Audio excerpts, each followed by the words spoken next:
నేను మీకు రావాల్సిన బ్యాలెన్స్ అమౌంట్ని సెటిల్ చేస్తాను. ఓ 2 డేస్లో మీ అకౌంట్లో క్రెడిట్ అయిపోతుంది. భైరవి గ్రూప్ ఆఫ్ కంపెనీలో లావాదేవీలంటే గన్ షాట్ అని నాకు తెలిసిన సర్కిల్స్లో అందరికీ తెలుసు. ఈ అమౌంట్ గురించి అసలు టెన్షన్ ఏం లేదు మేడం. దాని గురించి ఆలోచించాల్సింది కూడా ఏమీ లేదు. పాలసీలు పద్ధతులు కానీ నేను మా అన్న ద్వారానే నేర్చుకున్నాను. మీరు అదే పద్ధతిని ఫాలో అవుతున్నారు కదా మేడం. మీరు ఇంకా గ్రేట్ మేడం. వాళ్ళ వల్ల పేరు సంపాదించుకున్న సంస్థ నా వల్ల ఆ పేరు చెడగొట్టుకోకూడదు కదా. Correct madam. మీరు చెప్పిన లీగల్ ప్రొసీడింగ్స్ నాకు డీటెయిల్స్ పంపిస్తే నేను ప్రాసెస్ చేస్తాను. సరే, అలాగే. నేను వెళ్ళొస్తాను మేడం. ఒక్క నిమిషం. మీరు వస్తున్నప్పుడు బయట ఎవరితోనైనా మాట్లాడారా? ఆది గారు మేడం. మన కేసు గురించే డీటెయిల్స్ అడిగారు. నేను చెప్పను అని చెప్పొచ్చాను మేడం. కొంచెం జాగ్రత్తగా ఉండండి. ఆది విషయంలో మనం చాలా కేర్ఫుల్గా ఉండాలి. ఇక్కడికి వచ్చి వెళ్ళారు కదా, అన్ని వివరాలు తెలుసుకోవడానికి ప్రయత్నం చేస్తాడు. అంటే మీ మీదేదో అనుమానం ఉందని కాదు, బట్ మన జాగ్రత్తలో మనం ఉంటే మంచిది కదా, అందుకే అడిగాను. అలాగే మేడం, నేను వెళ్ళొస్తాను.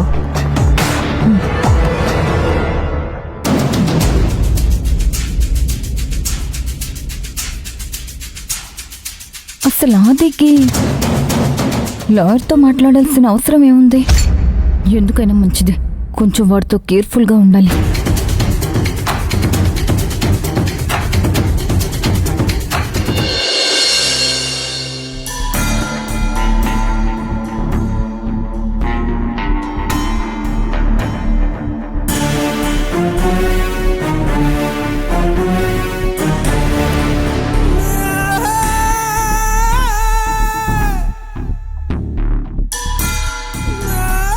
Hello sir.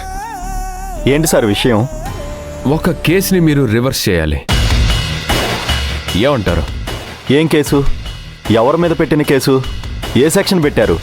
60 లక్షలు వస్తుంటే ఎవరు, ఏంటి, ఏం కేసు, ఏ సెక్షన్లు పెట్టినా రివర్స్ చేయగలం కదా. అది నిజమే సార్. నేను మీకు ఒక అడ్రస్ ఇస్తాను.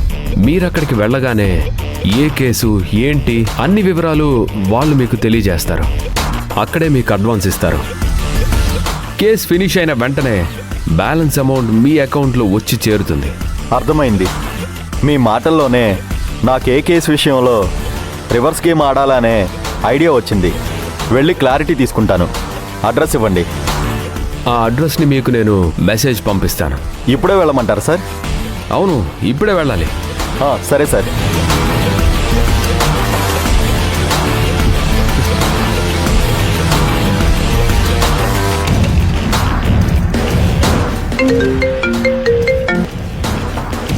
చెప్పు ఆది. ఒక లాయర్ని మ్యాచ్ ఫిక్సింగ్ చేశాను. 60 లక్షలకు మాట్లాడాను. నేనే మిమ్మల్ని కలవమని మీ దగ్గరికి పంపించాను.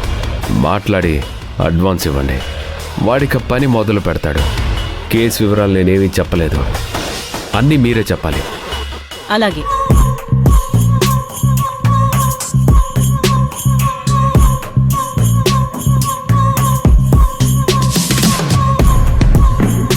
$60 లక్షలకి ఫిక్స్ చేశాడు. మిగతా 40 లక్షలు వీడు జేబులో వేసుకుంటున్నాడు. ఎంత 100 కోట్ల ఆస్తి వచ్చినా ఈ చిల్లర బుద్ధి మాత్రం వీడికి పోదు. అయ్యో చావని, ఏదైతేనేమి మన పని అవ్వాలి. అది కరెక్టే. ₹1 కోటి ఇస్తానన్నాను. దానికి ప్రిపేర్ అవ్వాలి. లాయర్ ఇప్పుడే వస్తాడంట. మాట్లాడి అడ్వాన్స్ ఇద్దాం. ఇంట్లో క్యాష్ లేకపోతే రెడీ చెయ్యి. రావణ్ కేస్ డీటెయిల్స్ ఫైల్ కూడా రెడీగా ఉంచు. సరే మేడం.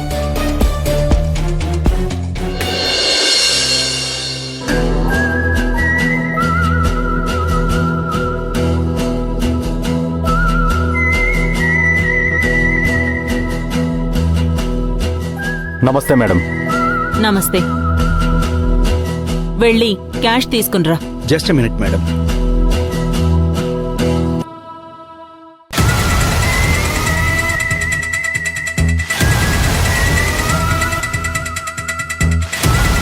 ఇందులో 30 లక్షల క్యాష్ ఉంది. అడ్వాన్స్ అనుకోండి. కేస్ ప్రోగ్రెస్లో ఉండగా మీకు అమౌంట్స్ క్లియర్ చేస్తాను. ఆది అన్ని విషయాలు చెప్పాడు కదా? ఆ కేసుని రివర్స్ చేయాలి. 60 లక్షలు ఇప్పిస్తానని చెప్పాడు. కేసు వివరాలు పూర్తిగా తెలియదు. మిగతా వివరాలు మీరు చెప్తారని చెప్పారు. రావణ్ తెలుసు కదా, శివగామి కేసు పెట్టి ఇరికించిన రావణ్ అక్కని. రావణ్ణి ఎలాగైనా జైలు నుంచి బయటకి తీసుకురావాలి. బయటకి తీసుకురావాలంటే కేస్ వీక్ అవ్వాలి. సుప్రీంకోర్టుకు వెళ్ళాలి. నువ్వు శివగామి పక్షాన ఉండాలి, కానీ మాకు సపోర్ట్ చేయాలి. ఆ శివగామి పక్షాన ఉన్న సాక్షుల్ని వీక్ చేయాలి. మాకు అనుకూలమైన క్రాస్ ఎంక్వైరీ చేయాలి. నీ తెలివితేటలు మాకు ఉపయోగపడాలి. శివగామి సపోర్ట్గా ఉండే ఏ ప్రశ్నలు మీరు అడగకూడదు. శివగామి సాక్ష్యాల్ని వీక్ చేయాలి.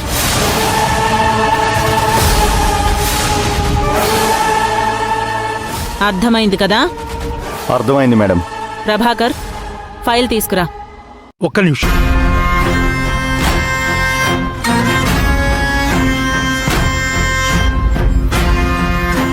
ఇందులో కేసు వివరాలు ఉన్నాయి. మీకేదైనా హెల్ప్ కావాలంటే నేను చూసుకుంటాను. వద్దు. ఎందుకంటే మీతో ఉంటే నేను మీరు కలిసి పని చేసే విషయం శివగామి గారికి తెలుస్తుంది. తేడా వస్తుంది. నేను ఒక సీనియర్ అడ్వకేట్ని సపోర్ట్గా పెట్టుకున్నాను.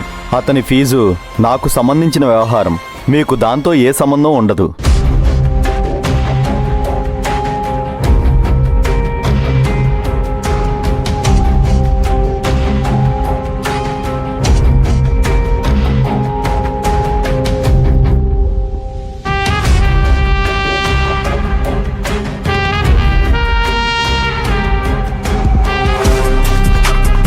ఇందులో ఉన్న ప్రకారం రామ్ కుమార్, లక్ష్మమ్మ వాళ్ళనేమి చేయలేం.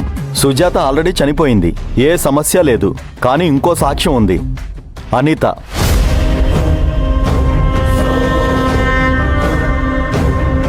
ఆ సాక్ష్యాన్ని నేను మేనేజ్ చేస్తాను. సరే, మీరు చెయ్యాల్సింది చెయ్యండి. మిగతాది నేను నడిపిస్తాను. విషయం చాలా సీక్రెట్గా ఉండాలి. ఎట్టి పరిస్థితుల్లో శివగామికి అనుమానం రాకూడదు.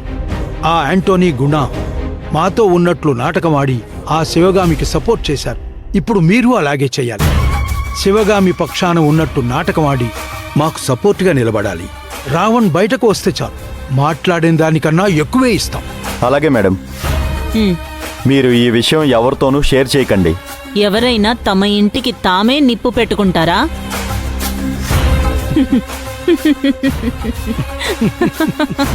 సరే మేడం, నేను వస్తాను.